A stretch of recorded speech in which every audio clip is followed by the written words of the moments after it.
எல்லோருக்கும் மீன் பண்ணுவாங்க மறுபடியும் சிந்திப்பு நானும் குருராசன் போல் தொடர்ந்து நம்ம வந்து படத்தை கூட பார்த்துட்டு இருக்கோம். இன்னைக்கு நான் பார்க்க போகிறது வந்து க்ரூசைட், அதுவும் வந்து ஹெட்டிங்கே பார்த்தீங்கன்னா ஸ்பெஷல் க்ரூசைட் சொல்லி போட்டிருக்கோம். இந்த ஸ்பெஷல் க்ரூசைட் நம்ம இன்னைக்கு பார்க்க போகிற ஒரு முக்கியமான டாபிக் என்னன்னு பார்த்தீங்கன்னா VR, அதாவது சொல்ல போனா you are the temple of God, நீங்கள் கடவுளுடைய ஆலயமாக இருக்கிறது. என்னங்க சொல்றது, டைட்டில் வேற லெவலில் இருக்கு, வேற மாதிரி இருக்குன்னு சொல்லி கேட்குறீங்களா?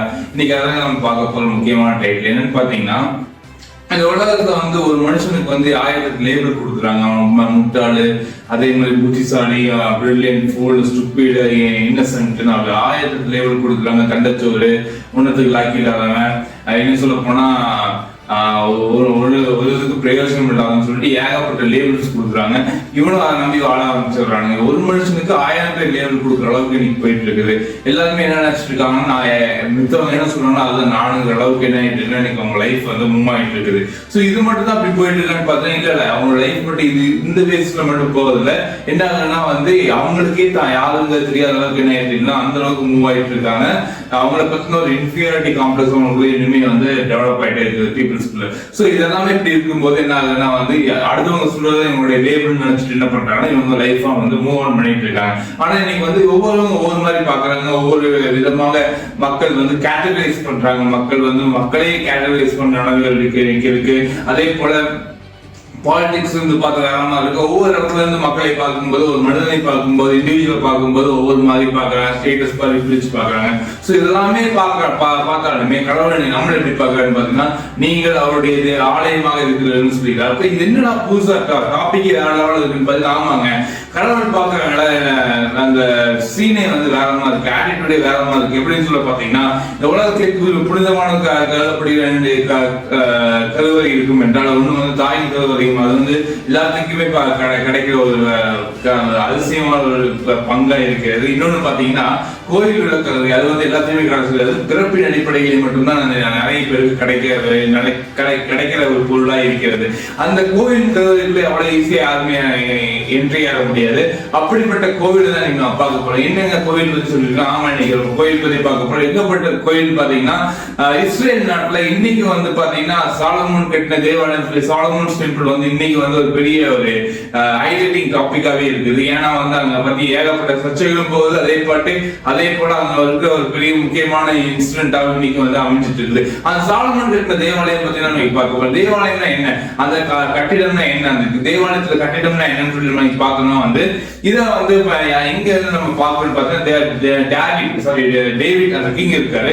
அந்த டேவிட்டோட கிங் அவர் ஸ்டார்ட் ஆகுது. என்ன பண்றாங்கன்னா, அவர் வந்து ராஜாவா இஸ்ரேல பொறுப்பேற்ற பிறகு பாத்தீங்கன்னா அவருக்கு ஒரு பெரிய ஆசை, கடவுளுடைய உடன்படிக்கை பெட்டிக்கு வந்து கண்டிப்பா அவருக்கு ஒரு ஆலயம் செய்யணும். எனக்கு கடவுளுடைய உடன்படிக்கை பெட்டிக்கு, அதாவது கடவுளுக்குன்னு ஒரு ஆலயம் செய்யணும்னு நினைச்சு என்ன பண்றாருன்னா ஆரம்பிக்கும் போது அதை பத்தி ஒரு யோசனை இருக்குல்ல. ஆனா கடவுள் சொல்ற, நீ இதப்போ பையன் தான் பண்ணுவான்னு சொல்லிட்டு பையனுக்கு அந்த பொறுப்பு போகுது. அப்ப இவர் என்ன பண்றானா, டேவிட் என்ன பண்றானா, அதுக்கான தேவையான அந்த ஐட்டம்ஸ் எல்லாமே, பொருள், பொண்ணு, வெள்ளி, என்னென்ன திங்ஸ் எல்லாம் வேணுமோ எல்லாத்தையும் என்ன பண்றானா குவியலாக என்ன பண்றானா சேர்த்து வைக்க ஆரம்பிக்கிறார். ஸ்டோர் ரூம்லயே பாத்தீங்கன்னா ஏகப்பட்டதா இருக்கிற அளவுக்கு சரி வச்சிடறாரு. ஸோ இதனுடைய மாடல் வேணும், ப்ளூ பிரிண்ட் வேணும் இந்த டெம்பிள் கட்டுறதுக்கு. அந்த ப்ளூ பிரிண்ட் பாத்தீங்கன்னா சாலமோன் காலத்துல கட்டப்படுது. அந்த ப்ளூ பிரிண்ட் பாத்தீங்கன்னா எப்படி இருக்குன்னு பாத்தீங்கன்னா, அவங்க எடுக்கிற ஒரு ப்ளூ பிரிண்ட் பாத்தீங்கன்னா மோசஸ் மூலமா இஸ்ரேல் மக்கள் வந்து என்ன பண்றாங்க, ஈஜிப்ட் வெளியே கொண்டு வர காட். அந்த ஏரியா அந்த சீனை பார்க்கும்போது என்ன ஆகுதுன்னா, கடவுள் வந்து அவர் சொல்றாரு எப்படி ஒரு தேவிக்கு கூடாரத்தை வந்து அமைக்கணும் நீங்க. அது டேபர்னக்கிள் ஆஃப் மோசஸ் சொல்லுவாங்க. இன்னும் சொல்ல போனா, சிம்பிளா சொல்ல போனா வந்து 3 கோட்டா பிரிக்கிறாங்க. ஃபர்ஸ்ட் கோட் என்னன்னு பாத்தீங்கன்னா சாக்ரிஃபிகேஷன் கோட்டா பிரிக்கிறாங்க. அதாவது பிளட் வந்து சிந்தப்படுது. அதாவது இன்னும் சொல்ல போனா பலி இடுதுன்னு சொல்லலாம். எப்படின்னா வந்து ஒரு ஆட்டையோ அது காலை இந்த மாதிரி என்ன பண்ணுவாங்கன்னா பிடிச்சா ரத்தத்தை வந்து என்ன பண்ணுவாங்கன்னா இது பண்றது, பலியிடுறது. அந்த ரத்தத்தை எடுத்துட்டு என்ன பண்ணுவாங்கன்னா ஒரு ஆசாரியர்கள் இருப்பாங்க, அவங்க மட்டும் தான் அந்த கோயிலுக்குள்ள வந்து யூஸ் பண்ண முடியும். செகண்ட் போர்ஷனை வந்து மித்தவங்க வெளியே நின்றுக்கலாம் அந்த அவுட்டர் போர்ஷன்ல. செகண்ட் போர்ஷன் பாத்தீங்கன்னா அதாவது பியூரிட்டின்னு சொல்றாங்க, இல்ல ஹோலி பிளேஸ் சொல்றாங்க. ஹோலி பிளேஸ்ல வந்து ஒன்லி ஃபார் த பிரீஸ்ட் மட்டும் தான் வந்து அலோவோட இருப்பாங்க. அங்கெல்லாம் போய் அவங்க வந்து என்ன பண்றதுன்னா இவங்களை வந்து யோசனை பண்றோம். அது மட்டும் இல்லாம இன்னும் உள்ள போகும்போது ரொம்ப இதா இருக்குன்னு சொல்லிட்டு அந்த சாம்ராணி இப்ப எல்லாத்தையும் எல்லா விஷயமான வேலைகளும் அவங்க தான் பாத்துக்குவாங்க. அங்க வந்து எந்த ஒரு காமன் பீப்புளுக்கு என்ட்ரி இல்ல. Even the king also restricted to go there. அந்த அளவுக்கு என்ன இருக்குன்னா வந்து அந்த ஏரியா வந்து ஹோலி பிளேஸா வச்சிருக்காங்க. அடுத்தது பாத்தீங்கன்னா மோஸ்ட் ஹோலி பிளேஸ் மகாபலிசிஸ்டம் சொல்லுவாங்க. Innermost layer of the temple சொல்லுவாங்க. அங்கதான் வந்து கடவுளுக்கு அவருடைய உடன்படிக்கை பட்டி இருக்கு. அங்க தேவதூர்கள் வந்து காவல் காக்குறாங்க. சோ அந்த அளவுக்கு வந்து மோஸ்ட் ஹைலி பிளேஸ் என்ன பண்ணிருக்காங்க வந்து அவ்வளவு புனிதமா வந்து கருதப்படுற. இதுதான் ப்ளூ பிரிண்டிங். அந்த 3 கோட்ஸ் வச்சு என்ன பண்றாங்கன்னா சாலமனுடைய டெம்பிள், அதாவது சாலமன் டெம்பிள் வந்து இன்னும் கட்டப்படுது. அதாவது 10th இருந்து என்ன ஆகுதுன்னா அப்படியே வந்து ரீபில்ட் ஆகி ஒரு பெரிய டெம்பிளா மாறி சாலமன் டெம்பிள்ங்கிற அளவுக்கு இன்னைக்கு வந்து அந்த டெம்பிள் பத்தின வரலாறு எல்லாம் நீங்க படிக்க முடியும். சோ இந்த மாதிரி தான் இது என்ன, இதுக்கு நம்மளுக்கு என்னங்க சம்பந்தம், இதுக்கு நம்மளுக்கு எப்படி கடவுள் நம்மளை ஒப்பிட்டு பார்க்கறதுன்னு சொல்லும்போது இந்த டெம்பிளுடைய மெயினான விஷயம் பாத்தீங்கன்னா சாக்ரிஃபிகேஷன் வந்து இருக்குங்க. நம்ம இந்த விஷயத்தை கொஞ்சம் லைட் டச் பண்ணிட்டு போறோம். ஏன்னா வந்து சாக்ரிஃபிகேஷன் கான்செப்ட் எங்க இருந்துங்க வந்துச்சு, எதுக்குங்க சாக்ரிஃபைஸ் பண்ணணும், எதுக்குங்க வந்து ஆடம் கொண்டு பலியிடணும், மாடம் கொண்டு பலியிடணும். எப்போ வந்து மனுஷன் வந்து ஒரு டிஸ்ட்ராக்ஷனோட ஒரு சின் பண்ணா, அதாவது ஒரு ட்ரீ ஆஃப் லைஃப் இருக்கு, ட்ரீ ஆஃப் நாலேஜ் சிஸ்டம் இருக்கு. கடவுள் சொல்றாரு ட்ரீ ஆஃப் லைஃப் சாப்பிட்டுக்கோப்பா, நீ நல்லா இருக்கலாம், நீ வாழ்நாள் ஃபுல்லா நல்லா இருக்கலாம். அந்த கான்செப்ட்ல போகிறவங்க பதிலா இவன் என்ன பண்ணா டிஸ்ட்ராக்ட் ஆகி tree of wisdom and knowledge போய் எடுத்துக்கிற. எப்படி எடுக்கிறான்னு பாத்தீங்கன்னா ஒருவனை வஞ்சிக்கிறது. மனுஷன் என்ன பண்றானா ஒரு வஞ்சித்து என்ன பண்றானா அந்த tree of wisdom and knowledge எடுத்துக்கிறான். என்ன ஆகுதுன்னா இவன் ஃபுல்லா அப்படியே ஆப்போசிட், அவனுக்கு வந்து கைட் பண்றான், அவனுக்கு போய் அடிமையாயிரம். கடவுளுக்கு முன்னாடி இருந்தான், கடவுள் சைட்ல இருந்து அப்படியே தலையில போகும்போது என்ன ஆகுதுன்னா இங்க இருந்த எல்லா ப்ராஸ்பரஸ் தலையில மாறி இந்த மனுஷன் என்ன ஆகுறான்னா ஒண்ணுமில்லாத நிலைமைக்கு போயிடறான். அப்ப இந்த இறந்து போன மகிமையை என்ன பண்ண இவன் திரும்பி கொடுக்கணும். இவன் இறந்து போன காரியங்களை திரும்பி இவன் பெற்றுக்கொள்ள வேண்டும் என்றால் இவன் முன் பலியாகணும். அதாவது பாவத்தின் சம்பளம் மரணம் போட்டிருக்கு. அப்ப இவன் மரணம் மறிக்க வேண்டியதா இருக்கு. பட் இவனுக்காக ஒரு மரணத்தை என்ன பண்றான்னா அங்கேயே வந்து தோளடை ஏற்று கொடுக்கிறான். அங்கேயே வந்து ஒரு விலங்கு அடிக்கப்படுகிறது. இந்த விலங்குகளை காமிக்கிறது. இந்த விலங்குகளை சாக்ரிஃபிகேஷன் இன்னைக்கு வந்து கேட்டு இருக்கு. இன்னைக்கு நிறைய இடத்துல நீங்க பார்க்கலாம், ஆடு இல்ல மாடு இல்ல மனுஷனே நலபடி கொடுக்குற அளவுக்கு இன்னைக்கு வந்து போயிட்டு இருக்கு. அந்த அளவுக்கு ஒரு கஸ்டம்ஸ் வந்து இன்னைக்கு இந்த வேர்ல்ட்ல வந்து நீங்க பார்க்க முடியும். சோ இதோடைய மெயின் பாயிண்ட் ஆஃப் வியூ பாத்தீங்கன்னா இதுல வந்து என்ன ஃபோக்கஸிங் இருக்கு பாத்தீங்கன்னா இதுதான் வந்து இந்த அவுட்டர் கோட் ஏரியால பண்ணுவாங்க. அவுட்டர் இந்த வெளிப்புறத்துல என்ன பண்ணுவாங்கன்னா இந்த மாடை பலி செலுத்தி அந்த அர்த்தம் வந்து ஒரு பாத்திரத்தை வடிச்சு என்ன பண்றாங்கன்னா கொண்டு போவாங்க. இதை கொண்டு போயிட்டு என்ன பண்ணா கடவுளுக்கு முன்பதாக காண்பிப்பார்கள். இந்த அர்த்தம் தான் என்ன பண்ணுதுன்னா இவங்களுக்கு அவங்களுக்கு வந்து கடவுளுக்கும் மனிதனுக்கும் வந்து ஒரு பரிகாரமாக கருதப்பட்டு கொண்டிருக்கிறது. இந்த காலத்தோடு இதனுடைய பண்பாடுகள் இன்னும் துவக்கப்பட்டு அப்படி போயிட்டே இருக்கு. அப்ப இந்த பரிகாரத்தை நிவர்த்தி செய்யணும். அந்த பரிகாரத்தை நிவர்த்தி செய்து மனிதனை மறுபடியும் கடவுளோடு இணைக்க வேண்டும் என்பதற்காக இயேசு கிறிஸ்து என்ற ஆட்டுக்குட்டி இந்த உலகத்திலே வந்து உருவெடுக்கிறார். யோவான் சொல்லிக்கிறான் இந்த உலகத்தின் பாவத்தை சுமந்திருக்க தேவ ஆட்டுக்குட்டி என்று. அந்த தேவ ஆட்டுக்குட்டியை தான் வந்து சிலுவையில் மரணம் பலியாகிறார். அவருடைய இரத்தத்தினால் மீட்கப்பட்டவர்களா இருக்கிறோம். சோ இதுக்கு எங்களுக்கு தேவனுடைய ஆலயத்துக்கு என்னங்க சம்பந்தம்? கண்டிப்பா சம்பந்தம் இருக்குங்க. ஏன்னா வந்து மனுஷன் வந்து முன்னாடி ஏரி தோட்டத்தில் இருக்கும்போது கடவுளோட கனெக்ட் ஆயிட்டு இருந்தான். அவனுக்கு நடுவில் வந்து எந்த வேலைகள் இல்லை, எந்த மீடியேட்டர் இல்லை, யாரும் வந்து புரோக்கரேஜ் பண்ண வேலைகள் இல்லை. ஏன்னா இவனும் கடவுளோட கனெக்ட் இருந்தான். இவன் போல பேசலாம் வரலாம். அந்த அளவுக்கு சும்மா ஒரு ஸ்மூத் ரிலேஷன்ஷிப்ல போயிட்டு இருந்துச்சு.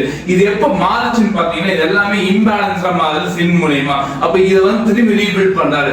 இதே மாதிரிதான் இந்த ரீபில்ட் பண்ணனாலே நீங்க கடவுளை விசுவாசிக்கிற கடவுளை இயேசு விசுவாசிக்கிறவங்களுக்கு என்ன ஆகுதுன்னா இந்த ரிலேஷன்ஷிப் வந்து திரும்பி வந்து ரீபில்ட் ஆகுது, திரும்பி ரீகனெக்ட் ஆக ஆரம்பிக்கிறாங்க. அப்ப என்ன ஆகுதுன்னா எப்படிங்க இந்த மாடல் நீங்க சொன்ன கோயிலுக்கு நம்மள வந்து எப்படி உண்டாவான்னு பாத்தீங்கன்னா நம்மளுடைய பாடி வந்து ஜீவபலியை நம்ம என்ன பண்ணோம்னா நம்முடைய உடலை சரீரத்தை வந்து ஒடுக்கி கடவுளுக்கு ஒரு ஜீவபலியாக நம்ம என்ன பண்ணணும் கொடுக்கிறோம். அப்ப என்ன ஆகுதுன்னா இந்த மதத்தின் பின்பதாக இருக்கிற அந்த எண்ணங்கள், அதாவது தீட்டு, பிரிவினைவாதம், இதெல்லாம் என்ன ஆகுதுன்னா வந்து மனுஷனுக்குள்ள கண்டிப்பா இருக்கு. இப்ப மதத்தின் அந்த அடிப்படையில் வந்ததுனால இந்த தீட்டு பிரிவினைவாதம் எல்லாம் நீங்க பார்க்கலாம், எங்க வேணா பார்க்கிறோம். அப்ப இந்த கான்செப்ட்ல என்ன ஆகுதுன்னா வந்து மனிதன் வந்து தன்னுடைய ஆத்மாவை கடவுள்கிட்ட கொடுக்குறான். கடவுளை நான் இல்ல.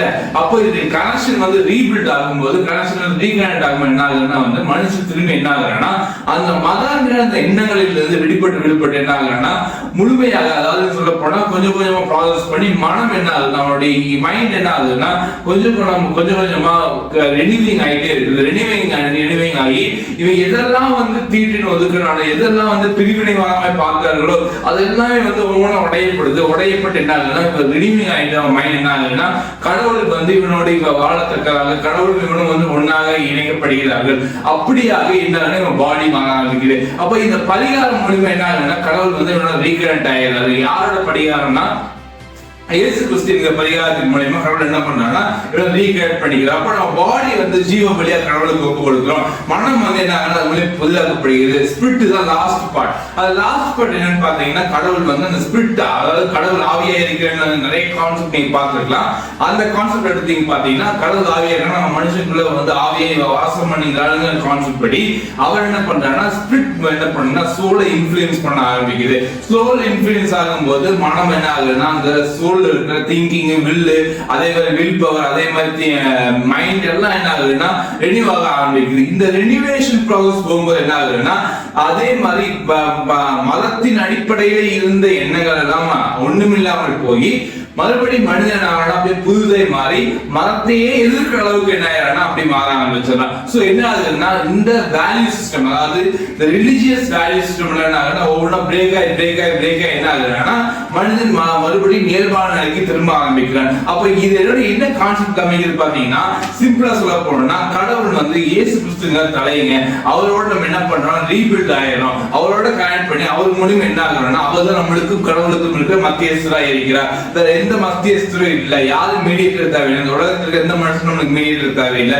எப்ப இந்த கான்செப்ட் உங்களுக்கு புரிய ஆரம்பிக்குதோ அப்பயே நீங்கள் கடவுள் வந்து ஒன்றை இணைக்கப்பட்டு விட்டீர்கள். இன்னும் சொல்ல போனா நீங்க வந்து கடவுளோட ரீஎஸ்டாப்ளிஷிங் ஆஃப் தி ரிலேஷன்ஷிப் வந்து என்ன பண்றீங்க, ரெனியூ பண்ண ஆரம்பிச்சிட்டீங்க. அப்ப எதுக்குங்க நடுவுல இருக்கிற அவங்க இந்த பாஸ்டர்ஸ் எல்லாம் சொல்றாங்க, அவங்க எதுக்குன்னா அவங்க என்ன பண்ணணும்னா இந்த எண்ணத்தை கடவுள் வந்து சிலுவையில செய்து முடித்தார் என்பதை விவரிக்க தான் அவங்க இருக்காங்க. they one day preacher, அவங்க preach பண்றதுக்கு தான் வழிய உங்களையும் கடவுளையும் நினைக்கிற இந்த brokerage வேலைக்கு அவங்க வந்து இல்ல, மீடியேட்டர் கடவுளுக்கு உங்களுக்கு நடுவுல இல்ல. ஏன்னா வந்து they just preach. என்ன preach பண்ணணும்னா கடவுள் உங்களுக்கு என்ன செய்து முடித்திருக்கிறார், என்ன வேலை உங்களுக்கு செய்திருக்கிறார் என்பதை காண்பித்து உங்களை நீங்கள் எண்ணுகிற எண்ணமாக கடவுள் உங்களை எண்ணவில்லை, உங்களை இன்னும் பெரிதாக எண்ணுகிறார் என்பதை காண்பிக்கிறார். எப்படின்னா வந்து கடவுளுடைய ஆவி ஒரு மனிதனுக்கு வாசம் பண்ணும் என்றால் அவன் தான் தேவனுடைய ஆலயமாக என்று கருதப்படுகிறது. அப்போ நீங்க எப்படி பாக்குறீங்க, உங்களை பார்க்கறத விட கடவுள் உங்களை எப்படி பார்க்கறது ரொம்ப முக்கியங்க. கடவுள் உங்களை எப்படி பார்க்கறாருன்னா அவருடைய ஆலயமா பார்க்கறாரு. அப்ப ஆலயங்கிறது வந்து ஒரு most highly place in the world. So எந்த விதமான பில்டிங் எடுத்துக்கோங்க, எந்த விதமான மக்கள் வந்து இன்ஃப்ளூயன்ஸ் ஆகுறாங்களோ இல்லையா, கண்டிப்பா கோயில் சொல்றதே எல்லா மக்களையும் வந்து இன்ஃப்ளூயன்ஸ் பண்ற அளவுக்கு இருக்கு. சோ அந்த மாதிரியாக உங்களை கடவுள் வந்து ஒரு கோயிலாக பார்க்கிறார்.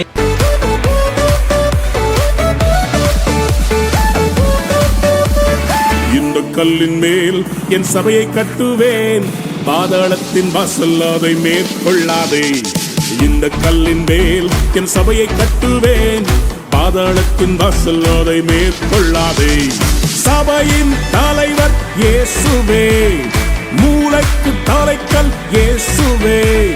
சபையின் தலைவர் இயேசுவே, மூளைக்கு தலைக்கல் இயேசுவே.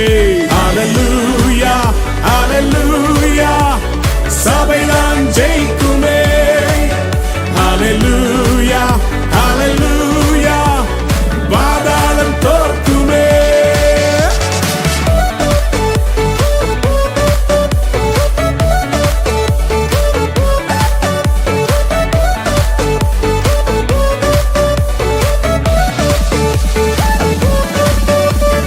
ரத்தம் சிந்தி மீட்கப்பட்ட சபை இதுவே, சுத்தம் பெற கிறிஸ்து தந்த ஸ்தலம் இதுவே. ரத்தம் சிந்தி மீட்கப்பட்ட சபை இதுவே, சுத்தம் பெற கிறிஸ்து தந்த ஸ்தலம் இதுவே. சபைகளில் நிலை நாட்டினி, புது மனிதனாய் என்னை மாற்றினி, வாழ்க்கையை செழிப்பாக்கினி, கிருபையால் உயர்த்தினி, என்னை கிருபையால் உயர்த்தினீர். இந்த கல்லின் மேல் என் சபையை கட்டுவேன், பாதாளத்தின் வாசல் அதை மேற்கொள்ளாதே. இந்த கல்லின் மேல் என் சபையை கட்டுவேன், பாதாளத்தின் வாசல் அதை மேற்கொள்ளாதே.